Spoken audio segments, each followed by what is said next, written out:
This is the Afford Anything podcast, all about making better decisions with your money, time, energy, focus, attention, and life. My name's Paula Pant. I'm the host, and today we're going to talk to someone whose situation you might be able to relate to. His name is Steve Chou, and back in 2007, he and his wife felt like they were just getting by. They had good educations and good jobs, but they weren't loving life. They weren't really enjoying their work. And his wife in particular was very unhappy with her career. One of the main things that kind of caused us to want to change our lives is because my wife really hated going to her day job. Every single morning she would complain that she was going to the hellhole she called her job, and she would go, and this cycle just kept on repeating. So when you're in a job you hate, ideally you'd quit. The problem is that sometimes you need money. And that was the situation that Steve and his wife found themselves in.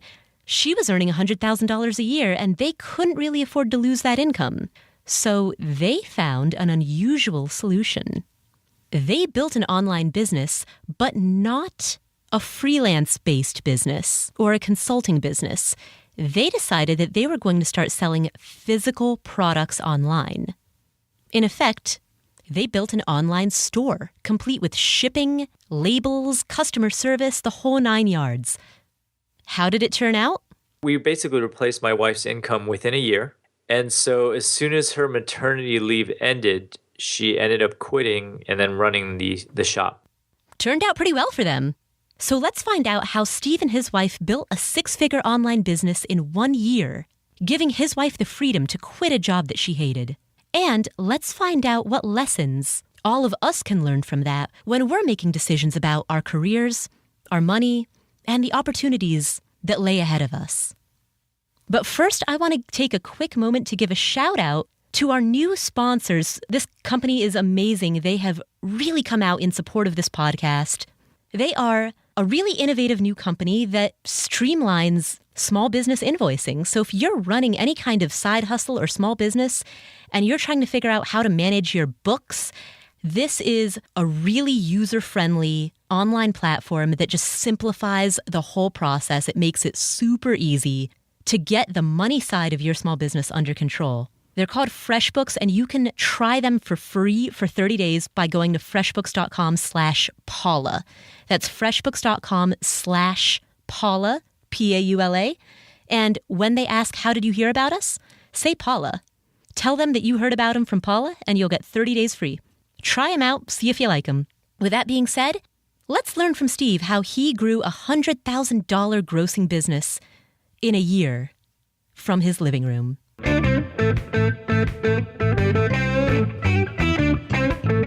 Hey, Steve, how are you? Hey, good. Steve, I want to introduce your story to all of our listeners because you and your wife, I think, had a background that a lot of people can relate to. You talk about how back in 2007, we're going to rewind the clock, your life was comfortable yet complacent.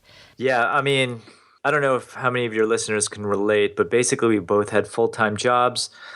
We would go to work, we'd come back, watch TV for a couple of hours, have dinner, go to sleep, and it was just like this day in and day out. One of the main things that kind of caused us to want to change our lives is because my wife really hated going to her day job. Every single morning she would complain that she was going to the hellhole she called her job, and she would go, and this cycle just kept on repeating. So let's set the stage a little bit. First of all, what did the two of you do for a living? Yeah, so my wife was a financial analyst at a Fortune 500 company. I was a microprocessor designer. If I may ask, how old are you? I am 41 now. And your wife? She's roughly the same age, but she's ageless. Yes. And where were you living? Bay Area, California. Oh, high cost of living area. High cost of living, yes, absolutely. Tell me about how you got into those fields of work. Initially, were you passionate about financial analyzing and microprocessing? For me, I really like my job. In fact, I was there for 17 years, just recently gave notice. And so I've really liked my job. It was just my wife who didn't really like hers.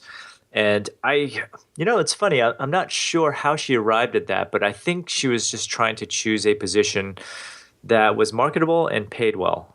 as a bunch of people often do, right? You go into something that you think that you can make a living at. May not necessarily be the thing that you actually want to do for the rest of your life, but it pays the bills. Right. And both of you were very well educated.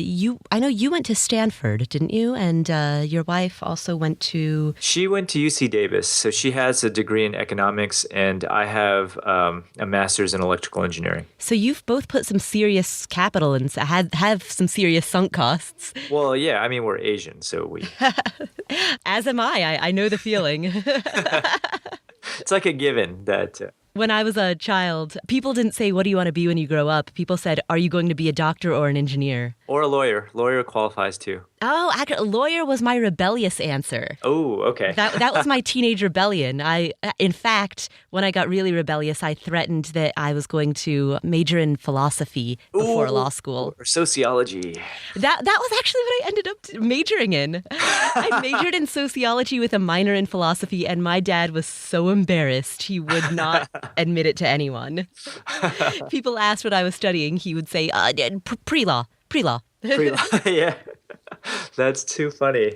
Before we move on with the story, I'd like to know a little bit more about what your wife was experiencing at work in terms of, in some of our previous episodes, we've talked about the conditions that make a job joyous. So, we talk about developing mastery and skill such that you feel like you're good at a given area. Mm-hmm. We talk about having some level of autonomy and control over work that you do. Did she feel any of that? That's a good question, actually. I don't want to just put words in her mouth, but my general sense was that she was underappreciated at work for what she was doing. She would have to work after hours too. And, kind of longer hours. And so basically, she would get home, we would have dinner, and she would have to kind of log on for a little bit longer. And then by the time it came for us to hang out, she was already pretty tired. And to just kind of repeat this cycle for an extended period of time while not getting necessarily appreciated with your work kind of just started wearing on her. Right. And you said that you enjoyed your job. Were you feeling some of that? No, I like my job because I have autonomy. There's a creative outlet, doing hardware design. And it's kind of something I've always wanted to do, ever since I was little. And all the people that I worked with were super smart. They all had masters or PhDs from Stanford or MIT. So I was happy. And that's why I've stayed there for so long. So you were also surrounded by peers that inspired you? Yes. Everyone at that company was just amazingly smart.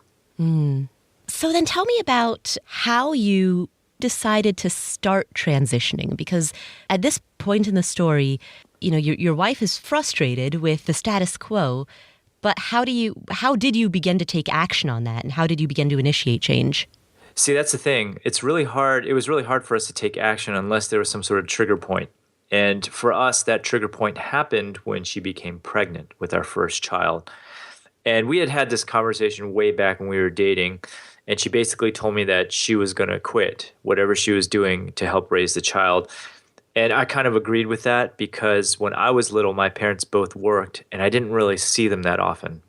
Obviously, we didn't want that to happen with our child. And so as soon as she became pregnant with our first child, I knew that we were about to lose a six-figure income. And that's kind of what sparked things into motion.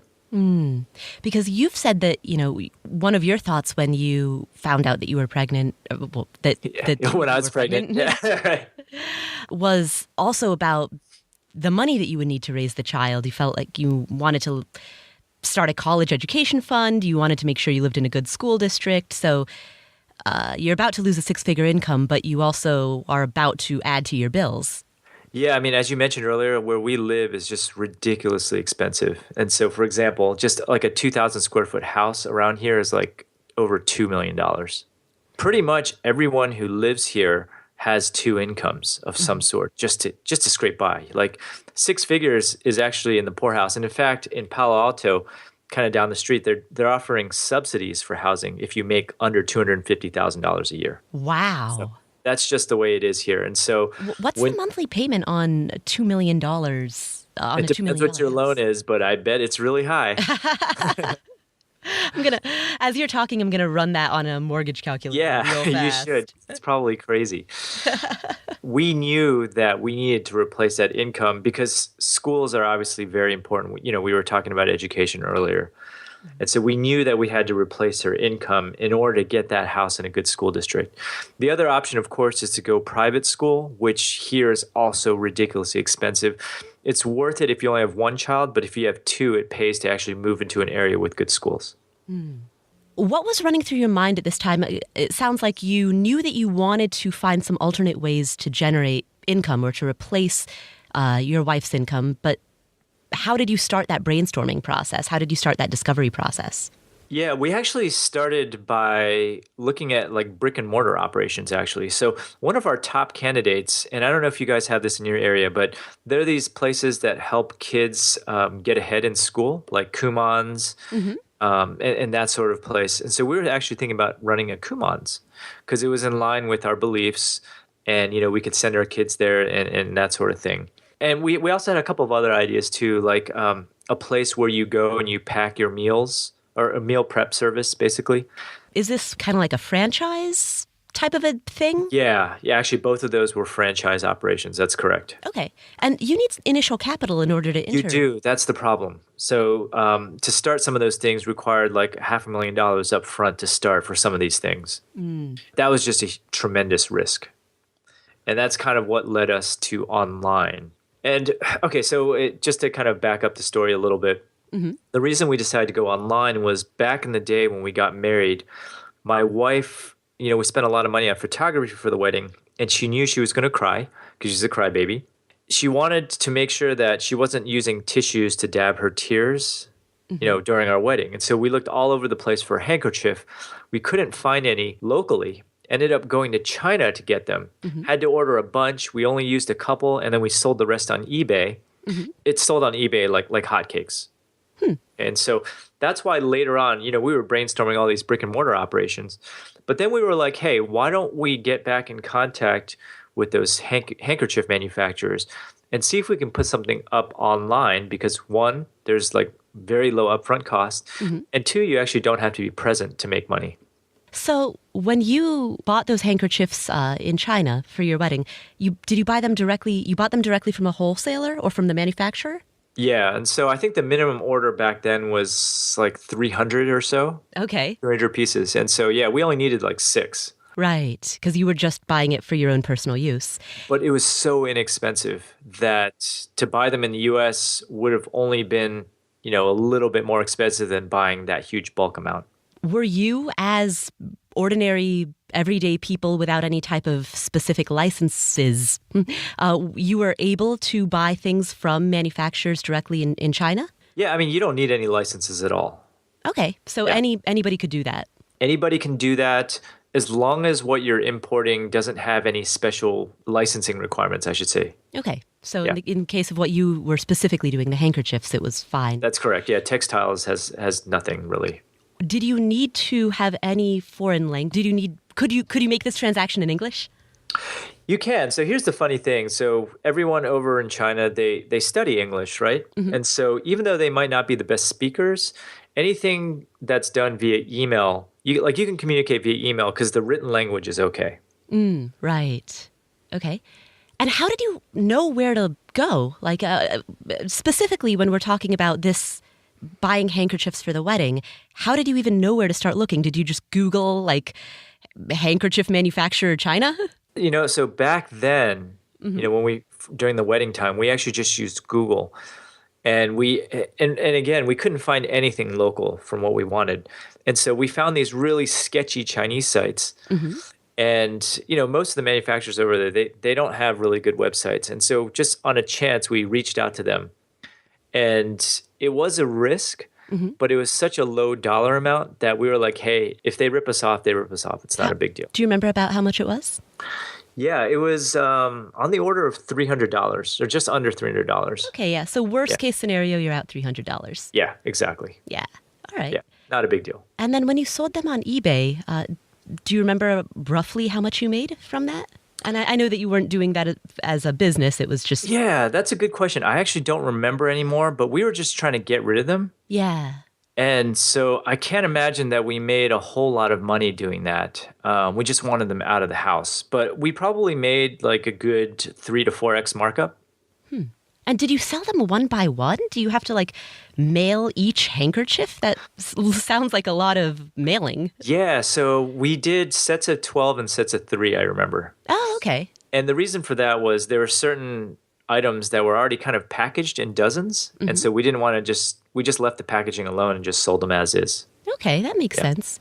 So let's go back to you've discovered that your wife is pregnant, you want to quit your job, and now you're thinking back. You've looked at some franchises, but those require a significant amount of upfront capital. Correct. And now you're thinking back to that chance experience that you had buying handkerchiefs from China. What happens next? A bunch of things happened all around the same time. One of my buddies, he started a little photography website. He showed me like his website and I was like, wow, this is great. How much did you pay to get this started? He's like, oh, I didn't pay anything. Mainly because he used an open source platform, just like WordPress is an open source platform. For the listeners who aren't familiar with that, what is that? It just means the software is free in a nutshell. And so I pretty much followed in his footsteps. I signed up for hosting and I just put up this free software and all of a sudden I had a store. And then my brother-in-law, he wasn't my brother-in-law at the time, he was working for Google on their AdWords team. And he was like, hey, why don't you give AdWords a try? And so I gave it a try. And all of a sudden we were getting very targeted traffic and we were making sales. How much did you initially spend on AdWords? In the very beginning, we were spending like $10 a day. Okay. Something very minimum. And then once orders started coming in and I was confident that the ad spend was leading to sales, I immediately just cranked it up to the point where, my budget was higher than the actual number of searches that we were getting to the site. So what type of returns were you getting on that? Let's start at the beginning when you were just testing this for the first time. This is back in 2007 when Google AdWords was much less saturated. We were getting 10 to 12x returns. Oh, so you'd spend $10 a day and get 100 or 100 to 120 or more. Yeah, it was crazy. In gross orders? In gross orders, yes. But remember, our product costs were like nothing. Right. So $100 to $120 a day with a 3 to 4x markup means that about $75 a day at least would be profit. So naturally then, when you saw that was working, you would crank that up. We cranked that up. We had 3 basic strategies. We started putting out content because it was really easy to get ranked back then too. Ranked in search engines? In the search engines, yeah. And then we also started reaching out to like event planners, people who were willing to buy in bulk. Mm-hmm. And so that was just kind of our 3-pronged strategy. All the early orders came in through AdWords. SEO started kicking in maybe in the 6-month mark. What is SEO for the listeners? Search engine optimization. And that was as a result of blog posts that you were putting on the site? Yeah, so what's funny is WordPress, I don't think was hugely popular back then when we got started. And so I whipped up my own little content management system and we were putting up blog posts on the store. It wasn't even called blogging back then, I don't even think. Wow, you were in the early days of blogging. Yeah, and so I just called them content pages. And so, yeah, those started ranking and we started following those people to the store. Okay. All right. So you're getting traffic through people finding blog posts. Uh-huh. You're getting traffic through Google AdWords, and you were reaching out directly to event planners. That's correct. What time frame are we talking about? How long did it take between when you initially set up that website and when you started doing all 3 of these things? Are we talking like a week? Okay, so the timeline is a little weird because I had been researching this stuff way before we actually launched, right? Mm-hmm. So I would say the website probably took me at least 3 months, I would say, because I had to learn the code for the site in order to customize it. Which you wouldn't have to do today. Which you would not have to do today, that's correct. Outside of that, the rest of the infrastructure, and it's really hard because this was like 7 years ago, or longer than that, actually. The other infrastructure, I think, was just very basic. We bought some stuff, some packing materials on Uline. We were just going to the post office, like manually. So I was really friendly with all the post office folks because I would walk in every morning with like a huge bag of orders. Yeah, so early on, we didn't have much sophistication at all. So there wasn't really much upfront outside the website. The website was probably the biggest hurdle. So we basically replaced my wife's income within a year. And so as soon as her maternity leave ended, she ended up quitting and then running the shop, essentially. Wow. Was there a ceiling to that demand? Was there a ceiling to how many handkerchiefs you could sell? Because I mean, as I'm listening to the story, I'm thinking, well, if you can spend $10 on Google AdWords, and that $10 generates $100 in revenue, most of which is profit, then in theory you could do that infinitely.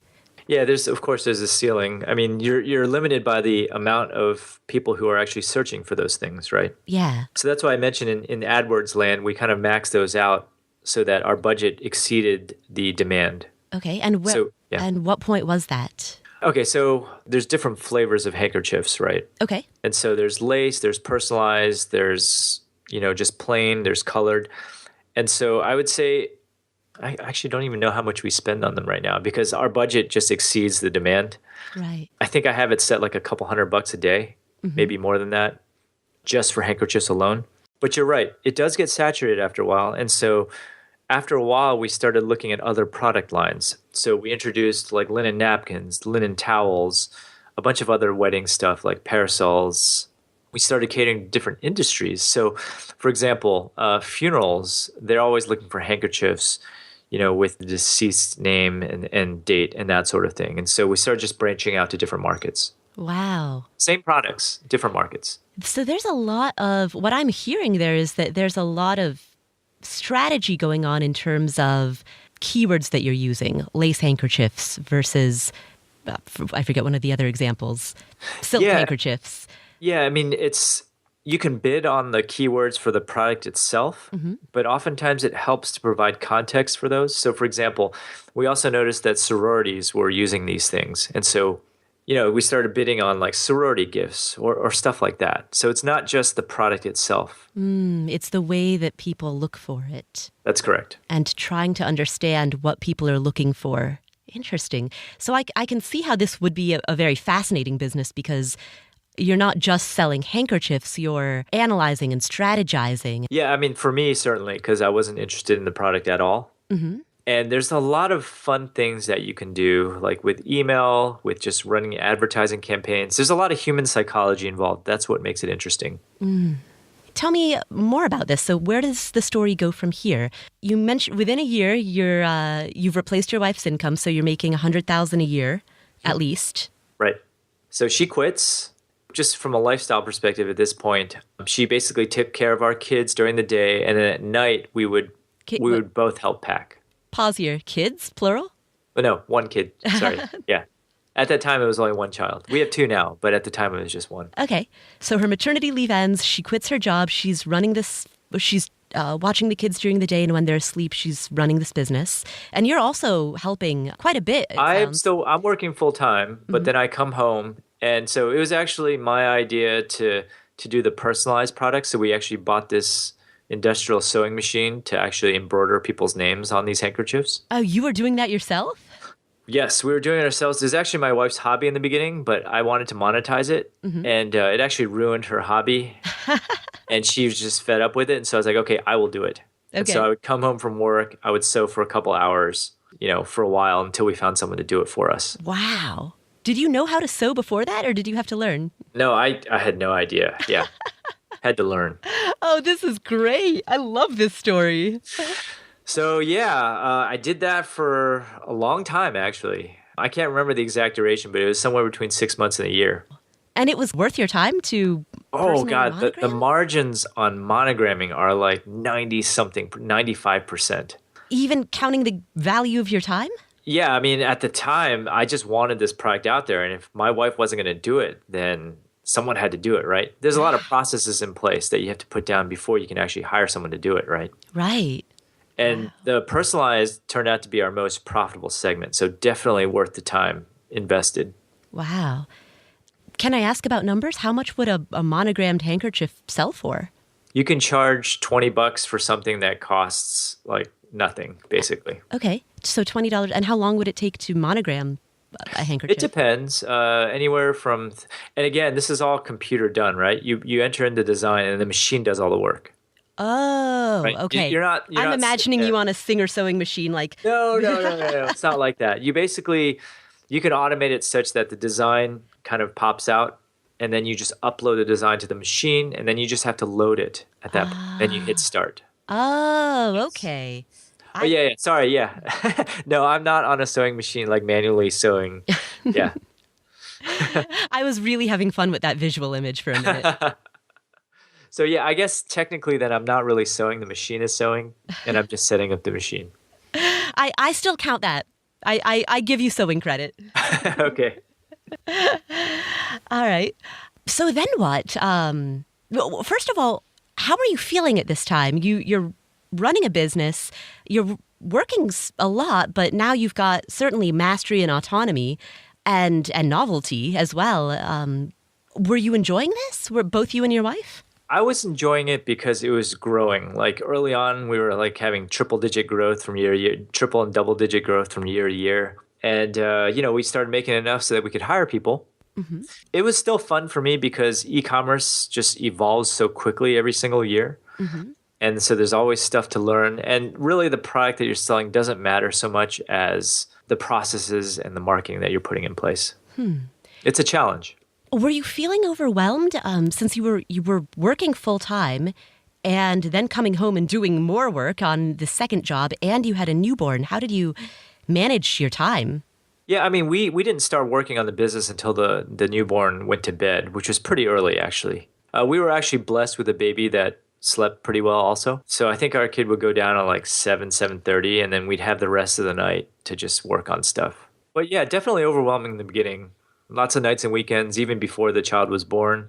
But, once you have everything set in place, it becomes a lot easier. Right. What do you mean by everything set in place? Your processes, basically. Okay. Like when an order comes in, this is what you do, and this is how you ship. Once you have all like the automation in place, it makes it a lot easier. Okay. And how would you do that? Would you have checklists? Would you automate it through computer programs and software? Mainly software. Mm-hmm. But most of it was just, once you go through it, you just kind of gradually refine it to make things faster. So I'll give you a stupid example. Okay. We were taping on our shipping labels manually in the beginning.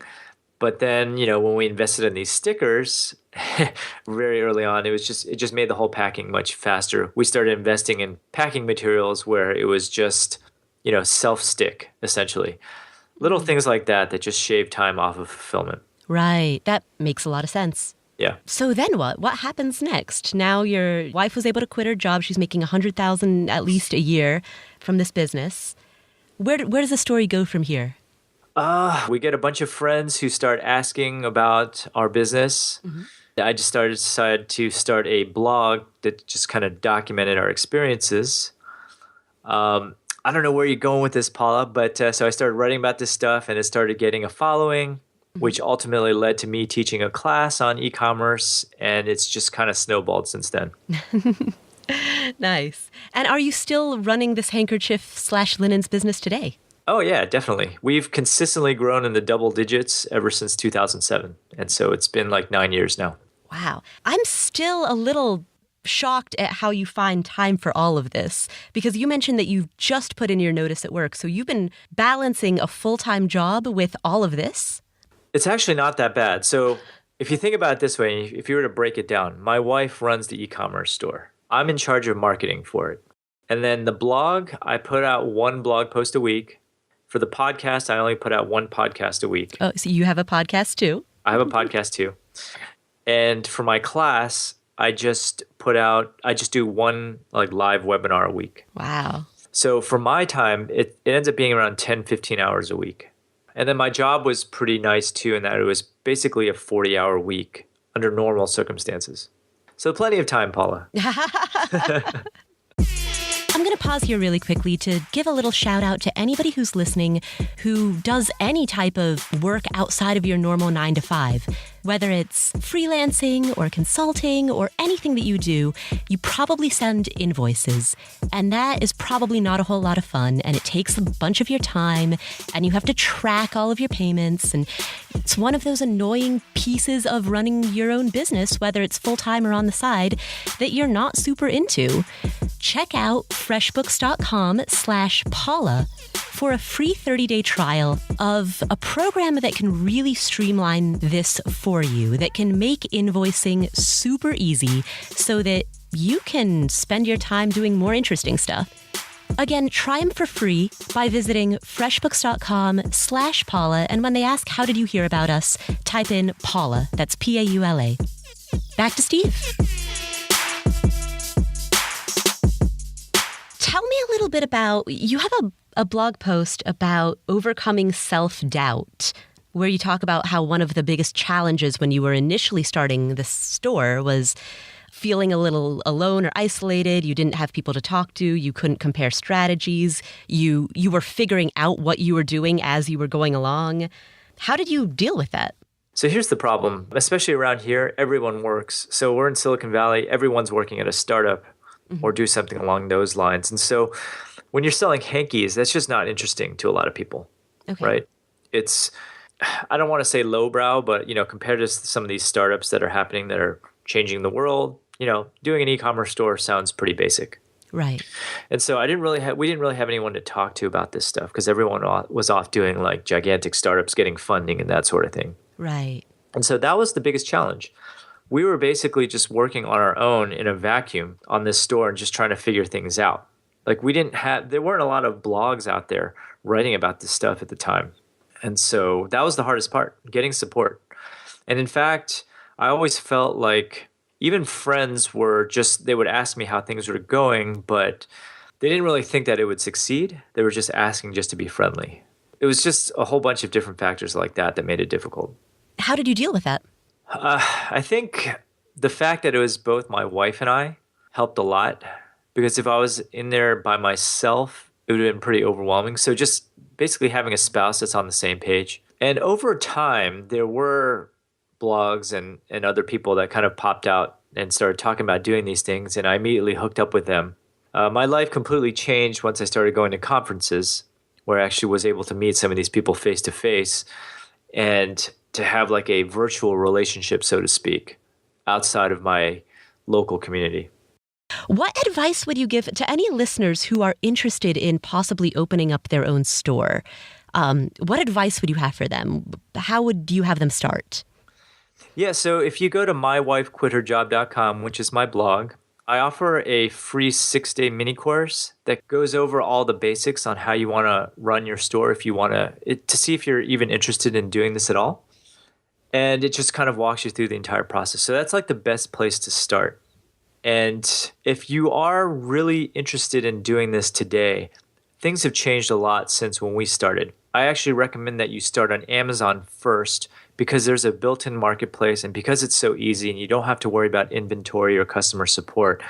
Start on Amazon, see if your product has any legs, meaning like you can validate your product on Amazon. And then once you start getting a good amount of sales on Amazon, then start launching your own online store website. How much is a good amount of sales? I would say 4 figures per month is enough to warrant starting your own site. Okay. What if somebody doesn't know what they want to sell? Yeah, there's a whole bunch of tools out there that help with the research. And again, this is all included in the 6-day free mini course. But basically, there's tools that will help you figure out what sales other people are making. You can kind of go through different listings to get an idea of what's popular. There's also other tools, and I'll just give you an example, like Terapeak. That tool scrapes all the eBay listings, and they can point out what are the hot sellers in a market. Some people like to just go to trade shows. Like, for example, every other year we go to the Canton Fair in China, where there's just thousands and thousands of exhibitors that come, and you can kind of go through and see if any of the product samples kind of reach out to you and see if you can turn it into some sort of product that might be popular in the US. A bunch of different ways to find products to sell. Should you look for a hot product, or should you look for a product that isn't out there yet? Do you know what I mean? Like, let's say that there's some product that is selling, it's super popular and it's selling on Amazon and eBay and it's just the obvious product. I'm trying to think of an example and I can't come up with it. Yeah, I get what you're asking. I tend to stay away from super popular products because those products tend to be high profile and they tend to get saturated really quickly. I like to just stay right under the radar. Now, you also asked about creating a completely novel product that no one's ever heard of. That path is a little bit harder because you don't have any prior sales data to base your assumptions off of. And so if I was going that route, creating a product that no one else has ever seen, I would probably create the product, some prototypes. I would probably run some Facebook ads to it, give out some as just like prototypes and get feedback. And only once I got some positive feedback would I start actually selling it to the mass market. So it's different. There's just two completely different strategies depending on what you decide to sell. Right. So if you're making your own items, such as like maybe making your own jewelry. Jewelry is a little different. I was thinking more like inventions. Oh, okay. Jewelry, in my opinion, is a very difficult niche to pursue because from a search perspective, it's really saturated and there's just so many different jewelry stores around. You really have to find some sort of angle to make yourself stand out somehow. What would be an example of a product that you'd invent yourself? That's a good question. I can't think of something right off the bat. But if we were to go with the jewelry example, one of my friends recently started selling jewelry catering to the essential oils market, for example. That is like a spin on jewelry. Like if you just decide to sell jewelry, that would be really hard. But if you can kind of frame your jewelry in a certain way that targets a special niche group, then that will make your chances of success much more likely.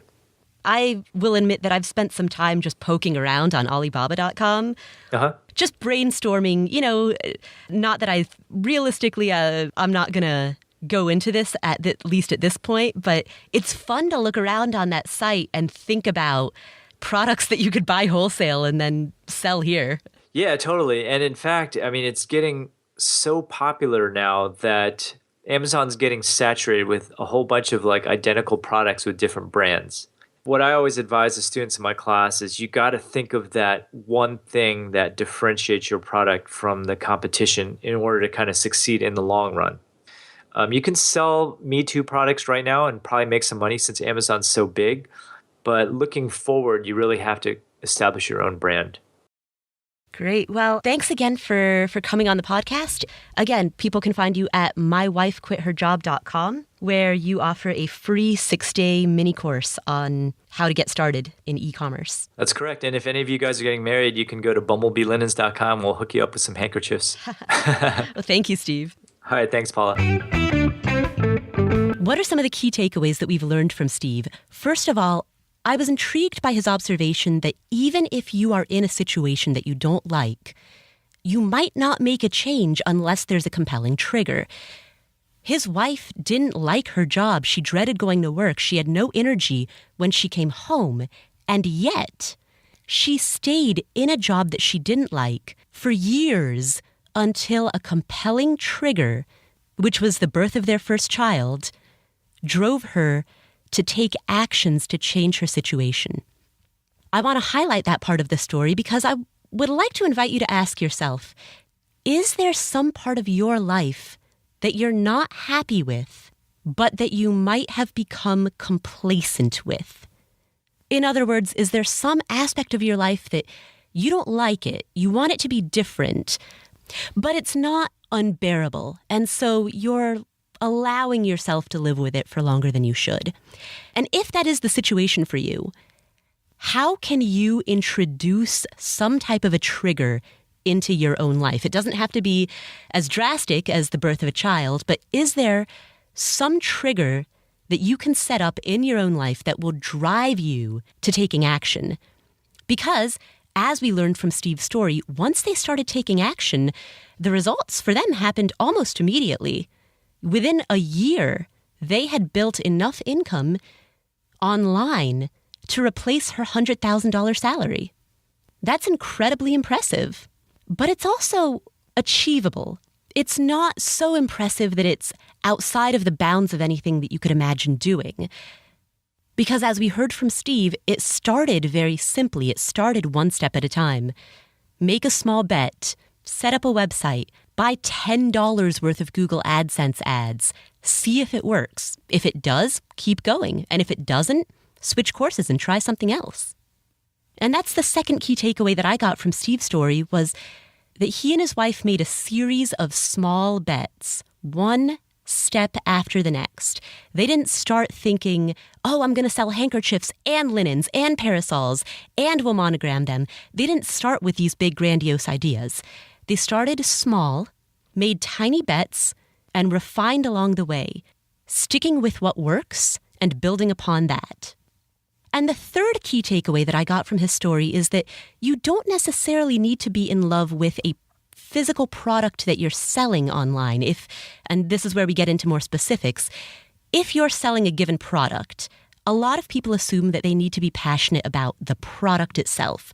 Like, oh, I need to be passionate about jewelry or essential oils. The reality is, you don't necessarily spend a lot of time interfacing with the product. You spend a lot of time interfacing with building a business. And so the thing that you need to be passionate about is the act of building and growing a business. And if you are, then the product, so long as it's not harming anyone, is almost an afterthought or almost not totally relevant. Those are 3 core takeaways that I got from this interview with Steve. I'd love to hear your thoughts. You can find me on Twitter @AffordAnything. Reach out, let me know what you think. If you enjoyed this show, please do me a huge favor. Go to iTunes and leave a review. Let me know what you think about the show.